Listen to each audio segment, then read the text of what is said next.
Olá pessoal, tudo bem? Hoje eu vou colocar aqui para vocês a parte 1 do gabarito comentado das questões da SPSEC, que foi da prova de ontem, 29 de setembro de 2019. Então as questões bem interessantes, algumas dão um pouco mais de trabalho, mas outras raciocínio puro, tá? Conforme eu tinha falado, a interpretação nessas questões era ponto fundamental, né? Haja vista que a de física não tinha interpretação de nada. Então eu sabia que eles iam compensar em matemática, apostava nisso. Sabia não, né? Mas apostava nisso. E a parte ímpar, né? As questões ímpares. As questões ímpares eu vou deixar aqui indicado na descrição desse vídeo um canal que surgiu agora há muito pouco tempo, que é de um professor que eu conhecia há muito pouco tempo também, mas é uma pessoa que me deu bastante segurança, em que eu passei a confiar bastante na sua questão, né, na questão da competência do conhecimento de matemática. Aliás, ele é mestre na área, então sei bem de quem eu tenho me acompanhado. E eu vou deixar aqui o canal dele, para que vocês sigam também o canal dele. Vão ser um dos primeiros inscritos aí, mas ele já colocou lá todas as questões ímpares dessa prova da SPSEC. Então assim, ó, visita o canal do professor Cláudio, certamente vocês vão gostar, e teçam elogios, deixem aqui os comentários, o que é que achou do canal dele, comenta também lá dentro do canal dele e tal, e vamos ver se a gente fortalece esses canais de matemática, pessoal, que oferece aí tudo gratuitamente para vocês, beleza? Então, gostando desse vídeo aqui, já deixa o seu like, e vamos em frente, vamos fortalecer esse canal aqui também. Beleza? E uma coisa, não esquece de deixar seus comentários nesse vídeo aqui, tá bom? Eu vou esperar isso aí. Valeu, forte abraço, vamos partir aqui para a resolução das questões propriamente ditas. Então, gabarito comentado da prova de matemática, aqui o modelo E da prova de matemática, tá? Parte 1, as questões pares. Vamos lá para a questão 2. Sei que a imagem não está muito boa, mas essa prova estará lá no nosso site, vou deixar aqui na descrição também do vídeo, mas eu vou lendo aqui como de costume para que a gente faça as interpretações, né, baseado na leitura, tá? Sabe-se que as raízes da equação x ao cubo menos 3x ao quadrado menos 6x mais k igual a zero estão em progressão aritmética. Então, podemos afirmar que o valor de k sobre 2 é igual a... Bom, então o que é que eu fiz aqui, pessoal? Basicamente, o que é que eu fiz aqui? Eu coloquei a questão da propriedade da PA aqui, ó. Então, a segunda raiz menos a primeira é igual a terceira menos a segunda, né? Já que elas estão em PA. E também coloquei aqui a questão da fatoração de um polinômio de terceiro grau, colocando o A igual a 1, conforme foi dito aqui na questão. Então eu fiz x menos a raiz x1, x menos a raiz x2, x menos a raiz x3 igual a 0, apliquei as distributivas e tal, e cheguei nesse desenvolvimento aqui, que é um desenvolvimento que eu acho que a maioria de vocês já conhece, tá? Não é uma coisa desconhecida. Então fica, ó, x ao cubo menos a soma de todas as raízes vezes x elevado ao quadrado, mais os produtos 2 a 2 dessas raízes, vezes x, menos o produto das três raízes, igual a zero. Eu vou me utilizar desse segundo termo aqui, ó, menos a soma das raízes. Então, menos a soma das raízes está ocupando aqui a mesma posição que esse menos 3, portanto, a soma das raízes é igual a 3. Aproveitando-se da propriedade da PA, lembrando, a soma dos extremos é igual à soma dos meios. Portanto, x1 mais x3 é igual a 2 vezes x2, porque é x2 mais x2.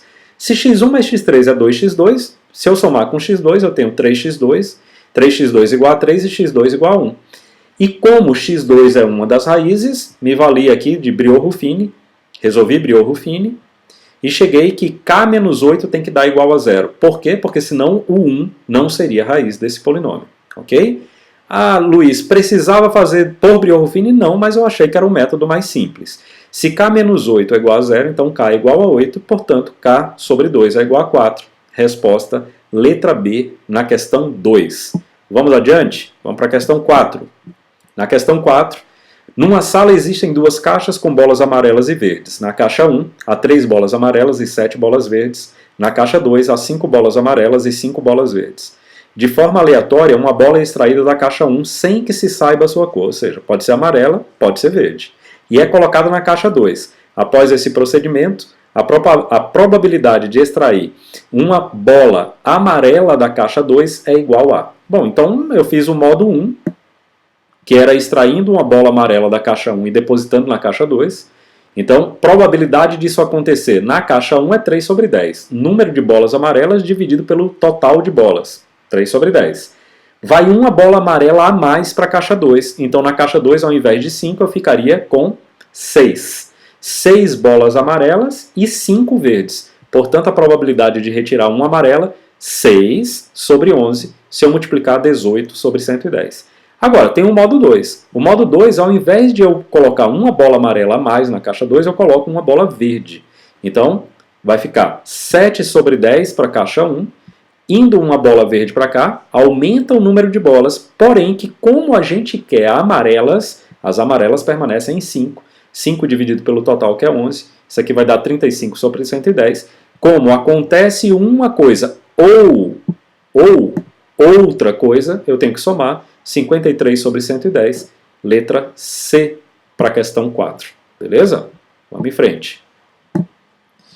Questão 6. Um trapézio ABCD, retângulo em A e D, possui suas diagonais perpendiculares, sabendo-se que os lados AB e CD medem respectivamente 2 cm e 18 cm, então a área em centímetros quadrados desse trapézio mede. Bom, pessoal, deixa eu só fazer aqui uma modificação para a gente entender uma coisa aqui, ó, tá? Eu vou fazer essa modificação aqui para que vocês entendam.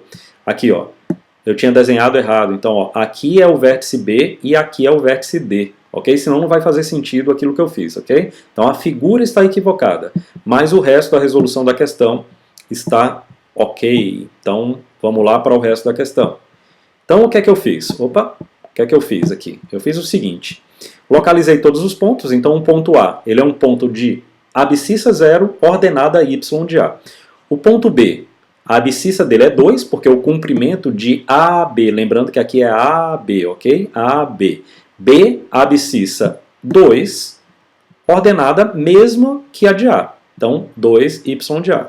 C, ordenada 18, abscissa 18, ordenada 0. X 18, y 0. E o ponto D, que é esse ponto aqui, 0, 0. Como eu sei que as retas suporte das diagonais são perpendiculares, eu tenho que lembrar que o produto dos seus coeficientes angulares tem que dar menos 1. E eu me aproveitei disso. Ó. Reta R, a reta que passa entre B e D. Tá? Então, ó, y de D menos y de B, y de B menos y de D, x de B menos x de D. Y de B de bola, y de D de dado, ok? X de B de bola, x de D de dado. Encontrei o coeficiente angular da reta R como sendo YA sobre 2. E o coeficiente linear, óbvio que é 0 porque ele passa pela origem do sistema. Já na reta S, eu sei que o coeficiente angular dela vai ser y do ponto A menos y do ponto C, dividido por x do ponto A menos x do ponto C. E também sei que ela é o simétrico, né, o oposto, o inverso desse cara aqui. Então, menos 2 sobre YA. Tanto que se eu multiplicar menos 2 sobre YA vezes y sobre 2, vai dar menos 1. Então, igualei as duas coisas, multipliquei o YA pelo YA, o 2 pelo 18, já cortando os sinais menos, e eu encontro que YA é igual a 6. E YA é a altura desse trapézio. Sendo a altura desse trapézio, base menor mais base maior vezes a altura sobre 2, a gente vai encontrar que a área do trapézio está aqui na letra B, 60 centímetros quadrados. Beleza? Vamos aqui para a questão 8. O Exército Brasileiro pretende construir um depósito de munições e a seção transversal da cobertura desse depósito tem a forma de um arco de circunferência, não era uma parábola, ok? Vi gente comentando sobre parábola. Apoiado em colunas de sustentação que estão sobre uma viga. O comprimento dessa viga é 16 metros e o comprimento da maior coluna, que está posicionada sobre o ponto médio da viga, é de 4 metros, conforme a figura abaixo. Considerando um plano cartesiano de eixos ortogonais x, y com origem no ponto A, de modo que o semi-eixo x esteja na direção de AB, é correto afirmar que a função que modela o arco AB da seção transversal do telhado com relação ao plano cartesiano de eixos x, y é dada por... Bom, então eu corri para a equação da circunferência. Levando em consideração o seguinte, o centro da circunferência vai ter que estar no mesmo ponto de abscissa aqui, ó, 8, que é o ponto médio dessa viga que ele colocou aí, ok? Então o x0 tem que ser 8, obrigatoriamente. Agora nós temos outros pontos dessa circunferência e é nisso que eu vou montar a minha estratégia. Então, primeiro ponto, 0, 0, que é o ponto A, ok? Então eu coloquei x igual a 0, ficou 0 menos 8, que dá menos 8 elevado ao quadrado, e 0 menos y0, que vai dar menos y0, mas ao quadrado isso pouco influi, não é verdade? Então até esse 2 aqui, vamos colocar assim, rigorosamente ele tem que estar fora do parênteses, ok? Mas o efeito vai ser o mesmo, porque aqui na verdade eu já tinha calculado o quadrado de menos y0. Igual ao raio ao quadrado. Portanto, o raio ao quadrado é igual a 64, que é menos 8 ao quadrado, mais y0 ao quadrado. Beleza? Isso eu usei o ponto 0, 0. Se eu fosse usar o ponto 16, 0, que é o ponto B, daria a mesma coisa. Então eu usei o ponto que está aqui, ó, ponto 8, 4. Ou seja, abscissa 8, metade da viga, 4, a altura da maior, que ele coloca aqui, da maior coluna de sustentação, ok? Então, 8, 4, está aqui, ó. Então vai ficar o quê? O x menos x0 vai dar 0, porque como o x0 é 8, 8 menos 8 vai dar 0. Vai ficar 4 menos y0 ao quadrado igual ao raio ao quadrado. Desenvolvendo 4 menos y0 ao quadrado, eu tenho 16 menos 8y0 mais y0 ao quadrado igual ao raio ao quadrado que eu tinha encontrado aqui embaixo. 64 mais y0 ao quadrado. Corto os y0 ao quadrado, vou ficar com 16 menos 8y0 igual a 64, e a gente chega facilmente à conclusão que o y0 é igual a menos 6. Ou seja, as coordenadas do ponto central, ou do centro da circunferência, 8 e menos 6. Ok? Beleza? E encontramos o raio, e o raio é 10. Tá. O que é que eu faço com tudo isso? Volto para a equação reduzida da circunferência, então, ó, x0, 8, y0, menos 6. Y menos 6. Então, 6 aqui, beleza? E agora é só isolar o y, ok? Passei o x menos 8 ao quadrado para o outro lado, tá aqui. Extraí a raiz quadrada, tá aqui. E passo o mais 6 para o outro lado, como que fica menos 6. Então eu tenho a letra E. Agora, vamos pensar aqui também em umas coisas, né? A primeira e a segunda já estão fora, porque ele coloca de 0 a 8, e na verdade eu tenho que fazer o arco de 0 a 16, com o x variando de 0 a 16. Então, essas duas aqui já estavam equivocadas, eu já não marcaria, tá? As outras aqui, eu tenho aqui, ó, x mais 8 ao quadrado, e tenho esse aqui, mais. Esse mais eu não marcaria, porque se a gente substituir os pontos dessa circunferência, elas não fecham, tá? Ou seja, eu não precisaria ter feito nada disso. Se eu fizesse simplesmente o ponto 0, 0, o ponto 8, 4 e o ponto 16, 0 e substituísse nessa equação aqui de baixo, era a única que fecharia com o domínio de 0 a 16. Beleza? Mas aí fiz a questão completa para vocês ganharem mais segurança. Questão 10. A partir de um cubo de aresta 1, inscreve-se uma esfera, desculpa. A esfera fica dentro do cubo, ok? Inscrito é isso, circunscrito seria por fora. Nessa esfera inscreve-se um novo cubo, ou seja, tem um cubo maior, uma esfera, um cubo menor dentro dessa esfera. Uma nova esfera e daí ele fica repetindo isso. Repetindo essa operação indefinidamente, a soma das áreas totais desses cubos é igual a. Isso já me cheirou desde o início a uma PG decrescente infinita. Porque é a única forma da gente somar infinitos termos, tá bom? Mas, de qualquer jeito, eu quis fazer para a gente ter uma ideia muito boa. Então, ó, pensa numa seção transversal do cubo, é como se você estivesse olhando o cubo de cima. Então você tem a aresta do cubo, aresta do cubo, aresta do cubo, aresta do cubo. O raio dessa esfera é metade da aresta desse cubo. Ou seja, o seu diâmetro é a própria aresta. E foi nisso que eu me baseei. Então, ó, a aresta 1, tá, do cubo mais externo, ok? A aresta 2 do cubo médio e a aresta 3 do terceiro cubo. Eu fiz até o 3 porque é o suficiente. A área total desse cubo, 6 vezes A1 ao quadrado. Ou seja, 6 vezes cada face. Isso vai dar 6 porque o A1 é igual a 1. Beleza, então a gente tem a primeira área total do primeiro cubo, o maior cubo. Ok? Aí o que é que eu fiz? O diâmetro da primeira circunferência é igual à aresta do primeiro cubo. E é igual à diagonal do segundo cubo, que é essa figura de baixo que vocês têm aqui. Até coloquei aqui, ó, da Tutor Brasil, tá? Essa figura daqui de baixo, ó. Veja que o diâmetro da esfera, ela é a diagonal do cubo, ok? Cuidado, porque não é do quadrado, é do cubo, certo? E isso tem uma conotação muito importante. É como se aqui, pessoal, fosse uma face do cubo e aqui outra face. E essa reta, ela está indo de um vértice para o vértice oposto na outra face, certo? Não é, na mesma face do cubo, certo? Eu acho que dá para entender isso, né? Então, o que é que acontece? Essa diagonal, se a gente for fazer a conta, né, em um cubo, a diagonal do cubo é a aresta do cubo vezes raiz de 3, porque a gente não está lidando com o quadrado, está lidando com o cubo. Beleza. Então, A2 raiz de 3 é igual a diagonal 2, que por sua vez é igual a 1.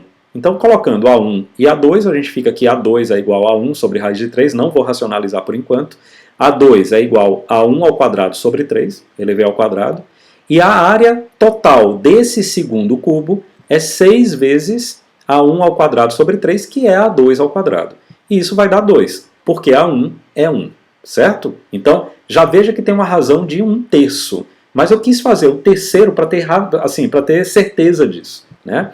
Então eu fiz o diâmetro da segunda esfera e vai ser igual à aresta do segundo cubo, que vai ser igual à diagonal do terceiro cubo, certo? E a diagonal do terceiro cubo, repetindo a lógica, vai ser a aresta do terceiro cubo raiz de 3, ok? E aí eu faço a mesma conta e eu chego aqui que a área total do terceiro cubo é 2/3. Então a gente vê que realmente é um APG decrescente, infinita e de razão 1/3, porque a gente está somando as áreas, certo? E aí eu uso o limite da soma. Primeiro termo, eu estou chamando de B1 para não confundir com a aresta. B1 sobre 1 menos Q, então 6 sobre 1 menos 1/3, que dá 6 sobre 2/3, que dá 9. Então a gente tem aqui, ó, letra C como sendo o gabarito para essa questão. Beleza? Questão 12. Uma questão de pura esperteza, pessoal, não tem cálculo para fazer, tá? Então vamos lá. Duas cidades A e B têm suas áreas urbanas divididas em três regiões: comercial, residencial e industrial. A tabela 1 fornece as áreas dessas regiões em hectares para as duas cidades. Então a gente pode notar aqui, ó, a tabela 1 está aqui. Cidade A, área comercial, 10 hectares. Área residencial, 25. Área industrial, 42. Na cidade B, 8, 12 e 18. Então tem a ver com áreas, né?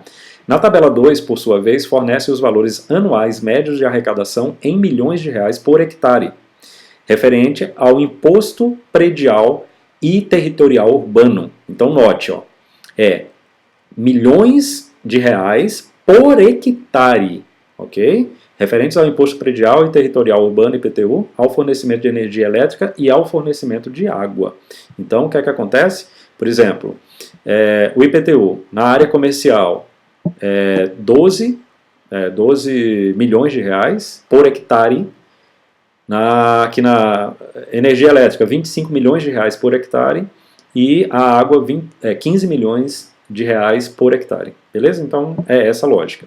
Aí ele fala assim: considere as matrizes T1 e T2 associadas respectivamente às tabelas 1 e 2. Então está aqui T1 e T2, vocês podem ver que é simplesmente reprodução da planilha aqui, né, da matriz aqui. Seja A e J os elementos da matriz resultante do produto T1, T2 T2T, tá? Nessas condições, a informação contida no termo de ordem A22 desse produto de matrizes é o valor total arrecadado. Beleza, então vamos parar. Como é que é a transposta desse cara aqui, da T2? Basta transformar a linha em coluna e ela vai ficar isso aqui, ok? Então ela fica isso aqui, ó. Beleza? Aí ele quer o elemento 2,2. O elemento do 2,2 de uma multiplicação é aquele elemento resultante do produto da segunda linha da primeira com a segunda coluna da segunda, ok? Vamos lá. Da segunda linha da primeira matriz pela segunda coluna da segunda matriz. Ora, se a gente multiplicar isso, pessoal, isso aqui é área. Isso aqui é milhões por área. Agora arrecadado do quê? Energia elétrica, está aqui, ó, 25, 12 e 10. Ó, 25, 12 e 10. Então, 25 milhões de reais por hectare vezes hectare. Ou seja, então, 25 milhões de reais arrecadados com a energia elétrica, e aqui está, aqui embaixo, ó, letra E, fornecimento de energia elétrica na cidade B, ok? Então é isso aí, na cidade B, porque é a segunda linha aqui, a segunda linha tem a ver com a cidade B. Beleza? Então praticamente não tem cálculo para fazer, certo? Raciocíniozinho bem simples, como essa daqui também. Questão 14. Considere um tronco de pirâmide quadrangular regular. Sobre esse sólido, é correto afirmar que... Bom, eu coloquei aqui, pedi ajuda até para esse site aqui, que é o Q-Concursos, tá? E aí o que é que acontece? Eu coloquei aqui, né, ó, eu fui para a questão, deixa eu ver aqui que eu fiz uma anotação aqui para mim, questão 14, isso mesmo. Então o que é que aconteceu? Olha, eu já fui, assim, eu fui eliminando, por exemplo, se RS são retas suportes das arestas laterais distintas, então RS são reversas. O que é uma reta reversa? Eu vou tentar sinalizar aqui com um lápis. O que vocês estão vendo aqui é uma reta, são duas retas reversas ou duas retas concorrentes. Reta concorrente é aquela que tem um ponto em comum. E reta reversa é aquela que aparentemente tem um ponto em comum, mas na verdade, quando a gente vai virando, elas não têm ponto em comum porque elas estão em planos diferentes. Então elas não conseguem concorrer em um ponto. Então, na verdade, assim, pessoal, já vou direto no ponto. A letra D é o que responde isso. Por quê? Ó? Se R é a reta suporte de uma diagonal da base maior, então eu estou colocando aqui em rosa, tá certo? E S é a reta suporte de um lado da base menor, então estou colocando aqui, ó, reta suporte de um lado aqui, ó, da base menor. Então RS são reversas sempre, nesse caso aqui sempre. Então eu já fiz o desenho para tentar minimizar tudo que eu ia falar sobre isso, ok? E aí coloca aqui seus comentários se você aceita essa explicação ou não, ou se ela deveria ser feita de uma forma melhor. Vamos lá, questão 16. Na figura abaixo está representado um trecho do gráfico de uma função da forma y igual a m vezes seno de nx mais k, com n maior do que zero. Ou seja, o número que multiplica x aí é maior do que zero. Os valores de m, n e k são respectivamente. Então vamos lá, eu fiz questão de escrever de uma outra forma. Eu fiz questão de escrever assim, ó, mas isso aqui é de quem trabalha com ondas e aí a gente fica acostumado. Então eu tenho uma constante que soma um produto de uma constante por um seno e isso resolve bastante as coisas para mim. Eu estou colocando aqui A, B, seno de 2π sobre t, só para a gente relembrar uma coisa. Vamos lá, vamos lá. O que é o t? O t é o período. O período dessa onda, observem que essa onda está centrada não no zero, ela está centrada no 1. Ok? Aqui no 1, ó, entre o 0 e o 2. Ok? No 1. O período dessa onda, então, ela vai de 0 até 6. O período é 6. 2π sobre 6 é π sobre 3. Ok? Π sobre 3. 2π sobre 6 é π sobre 3. Aqui a gente já tem, ó, π sobre 3 aqui e π sobre 3 aqui, que é o n, é aquilo que está multiplicando o x, ou seja, eu já estou entre A e D. Eu já nem olho para as outras. Então já estou entre A e D. Vocês concordam comigo que esse seno aqui, ele está invertido, né? Porque na verdade o que é que acontece? O seno, no primeiro quadrante, vamos colocar assim, quando os ângulos começam a aumentar, e o ângulo aqui é nx, ele deveria ser crescente, ele está decrescente. Então esse número que multiplica o seno tem que ser negativo. Notem que na primeira ele está positivo, na C ele é negativo. Então a C é a resposta correta. Mas vamos realmente verificar isso. O que é o K? O K eu chamo de valor médio. É aquele valor que o seno fica simétrico em relação a ele. E ele está ocorrendo aqui, ó, em mais 1. Então realmente a letra C é aquela que resolve essa questão. Beleza? Então uma questão simples que não precisa fazer cálculo. Tá? Questão 18. Um poliedro convexo com 13 vértices tem uma face hexagonal e 18 faces formadas por polígonos do tipo P. Então, esses polígonos são do mesmo tipo e tem 18 faces que correspondem a esse polígono. Com base nessas informações, pode-se concluir que o polígono P é um... Beleza, então o que é que eu fiz? Ó, usei a fórmula de Euler, aqui, ó, número de vértices mais número de faces, desculpa, igual ao número de arestas mais 2. Substituí tudo e encontrei que o número de arestas é 30. Essas arestas igual a 30, elas tanto vêm do hexágono, porque eu tenho um hexágono, como vem desse outro tipo de polígono que a gente não sabe qual é. De início a gente não sabe qual é. Então, como é que eu calculo o número de arestas dado o número de polígonos e o tipo de polígonos? Eu faço o seguinte, ó. Eu tenho um hexágono, e o número de arestas de um hexágono são 6. Só que elas sempre são compartilhadas com o polígono que está do lado. Por isso que a gente divide por 2. Ok?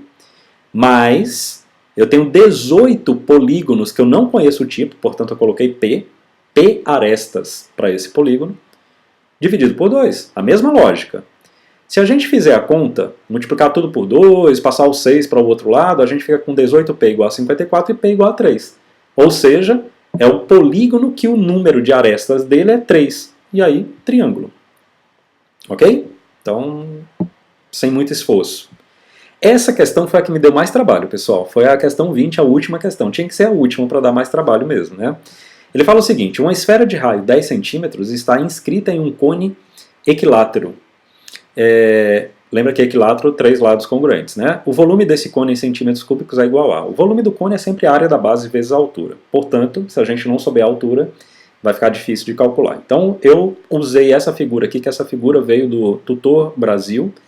Muito interessante essa figura porque resolve bastante coisa. Eu vou tentar explicar como é que a gente chega nessa figura. Primeira coisa, se o cone é equilátero, a geratriz do cone, a geratriz é esse segmento aqui, certo? É um cone, ele é como se fosse a geratriz, eu seguro aqui no ápice do cone, ó, e ele dá uma volta, ele descreve aqui com esse ponto aqui da base, uma circunferência, né?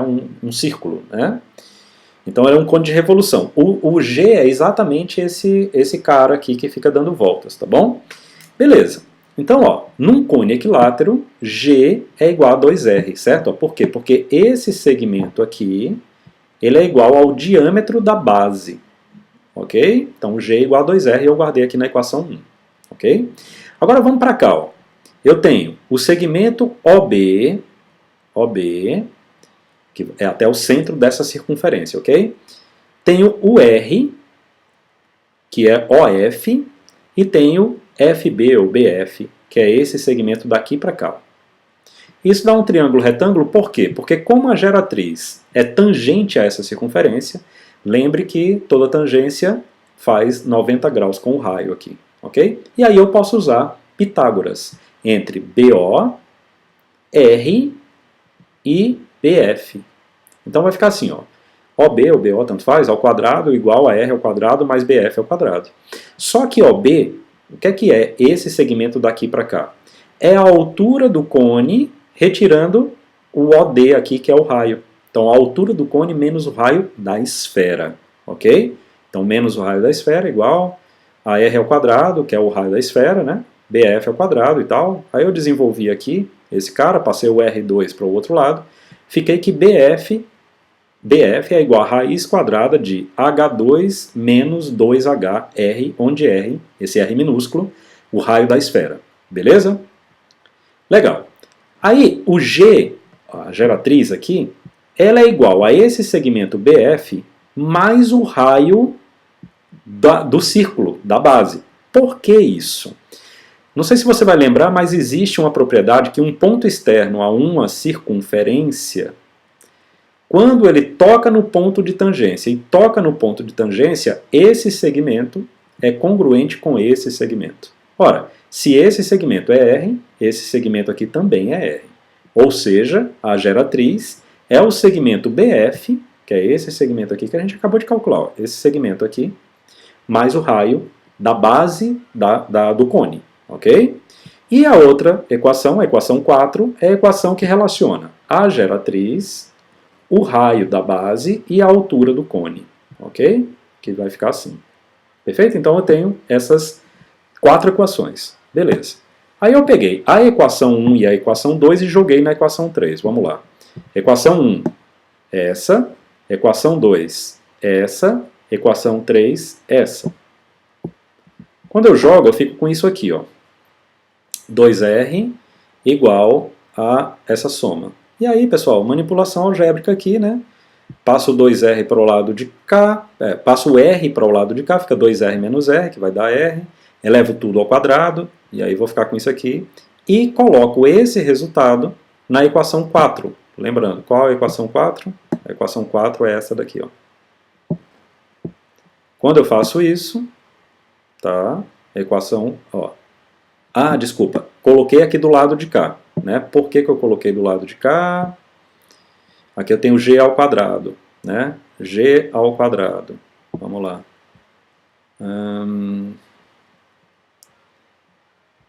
Deixa eu me encontrar aqui de novo, tá? R2, espera aí, vamos voltar aqui. Ó, R2 está aqui, certo? Mais H2 igual a G ao quadrado. E G ao quadrado é igual a isso aqui, né? G ao quadrado é isso aqui mais R, certo? Beleza. Então, ó, R2 aqui do lado de cá, ó. Aqui, tá. Daqui eu vim para cá, ó, na verdade. Como é que eu estou fazendo aqui? G ao quadrado. G é 2R, certo? Então, 2R ao quadrado, 4R2. Igual a H ao quadrado mais R2. Tá? H ao quadrado e R2 é esse cara aqui, certo? Ó, tá aqui, ó. R2 é esse cara aqui, ó. Certo? Bom, aí 4R2, aqui vai ficar H2 mais H2, 2H2, passo o 4 dividindo, fica H2 menos HR sobre 2. E aí, bom, se isso é R2 e isso é R2, coloquei aqui e tal, o H é 30. Então a gente encontra que o H é igual a 30, tá? Se você ficou na dúvida, dá uma pausada aí no vídeo e se concentra nesse ponto. Beleza, encontramos o H. Aí eu vim para cá, ó. Volume do côno, 1/3 da base, 1/3 da área da base vezes a altura. Então 1/3, a área da base é π, Rzão ao quadrado vezes H. E aí vai ficar 1/3 de π, quem é R2? H vezes H menos 2R, que a gente tinha encontrado no anterior, vezes H. E aí eu só faço substituir, 1/3 π, o H é 30, o 2R é 20, porque o Rzinho era 10, né? Vezes 30, se a gente fizer a conta aqui, 3.000 π centímetros cúbicos. E aí a gente chega nessa conclusão. E aqui eu coloquei o gabarito para vocês ficarem bem tranquilos, então de repente dá até para anotar, certo? E beleza. E com isso aí, pessoal, a gente mata as questões pares, as 10 questões pares dessa prova. Vocês viram o seguinte, só a última dá mais trabalho. Todas as outras, a gente sai por raciocínios que são raciocínios simples, tá? Eu vou aqui com 33 minutos dessa prova, então não é uma prova tão difícil assim, ok? E aí, a continuação disso aqui, nas questões ímpares, vou deixar aqui novamente descrito aqui no meu canal, na descrição desse vídeo em particular, o canal do meu amigo professor Cláudio, professor de matemática, a quem eu já respeito bastante, tá? Se você gostou do vídeo, ó, deixa seu like, um forte abraço para você, boa sorte, que você tenha ido muito bem em todas as provas. Aqui a gente puxa a brasa para física e matemática, mas que você tenha se dado bem em todas as provas e que o teu desempenho represente exatamente o esforço que você fez ao longo desse tempo aí de preparação. Deixa aqui o seu like, deixa o seu comentário, fala pra gente como é que você foi na prova, vamos interagir, vamos fazer com que esse canal chegue a mais pessoas, inclusive para de repente você também ser um instrumento de ajuda aí para quem está procurando ajudar a estudar matemática e física e precisa daquele empurrãozinho para entender tudo e o estudo deslanchar. Forte abraço, fica com Deus, muito sucesso. Valeu!